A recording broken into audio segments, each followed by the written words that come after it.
Assalamualaikum warahmatullahi wabarakatuh. Perkenalkan, saya Siswanto dari kelas Ekonomi A semester 7 ingin mempresentasikan tugas UAS tentang resume dari setiap kelompok. Aspek keuangan. Tujuan menganalisis aspek keuangan dari suatu studi kelayakan bisnis adalah untuk menentukan rencana investasi melalui perhitungan biaya dan manfaat yang diharapkan dengan membandingkan antara pengeluaran dan pendapatan. Secara keseluruhan, penilaian dalam aspek keuangan meliputi hal-hal seperti A. Sumber dana yang akan diperoleh. B. Kebutuhan biaya investasi dilihat dari segi sumber asalnya.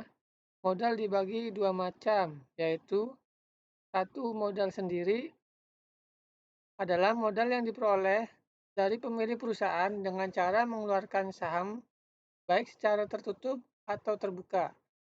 Dua, modal asing atau modal pinjaman merupakan modal yang diperoleh dari pihak luar perusahaan dan biasanya diperoleh secara pinjaman. Aspek ekonomi dan sosial. Dalam aspek ekonomi dan sosial, layaknya berdirinya suatu usaha atau bisnis apabila memberikan kontribusi kepada pemerintah dan dapat meningkatkan pendapatan masyarakat dengan terbukanya lowongan kerja dan semakin eratnya hubungan sosial antara masyarakat yang berada dalam usaha itu dari berbagai penjuru di tanah air. Dalam aspek ekonomi dan sosial, juga harus memperhatikan lingkungan sekitarnya, dengan tujuan menghindari pencemaran lingkungan dan mudahnya terserang bibit penyakit terhadap masyarakat sekitar. Aspek AMDAL. Hasil analisis terhadap elemen-elemen di atas sebagai bagian dari aspek lingkungan hidup berupa suatu pernyataan, yaitu jika rencana bisnis harus dilengkapi dengan laporan wajib AMDAL, sedangkan perusahaan tidak mampu merealisasikannya, maka rencana bisnis dianggap tidak layak. Demikian pula sebaliknya. Analisis kasus penulisan laporan.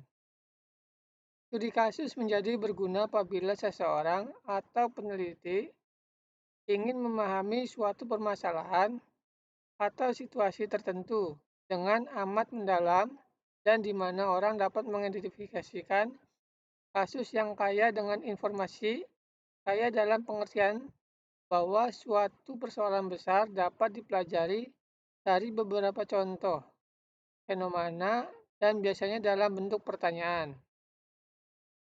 Studi kasus pada umumnya berupaya untuk menggambarkan perbedaan individual atau variasi unik dari suatu permasalahan. Kesimpulannya, studi kelayakan bisnis adalah penelitian dan penilaian tentang dapat tindaknya suatu proyek dilakukan dengan berhasil atau menguntungkan. Pembuatan studi kelayakan digunakan untuk memenuhi permintaan pihak-pihak yang berbeda. Masing-masing pihak mempunyai kepentingan serta sudut pandang yang berbeda. Aspek-aspek dalam studi kelayakan bisnis adalah bidang kajian studi kelayakan tentang keadaan objek tertentu dari fungsi-fungsi bisnis, pemasaran, operasi, manajemen atau SDM, lingkungan, dan keuangan. Pelaksanaan studi dan penelitian atau fungsi-fungsi bisnis tersebut terkadang disesuaikan dengan kebutuhan dari analis atau stakeholder.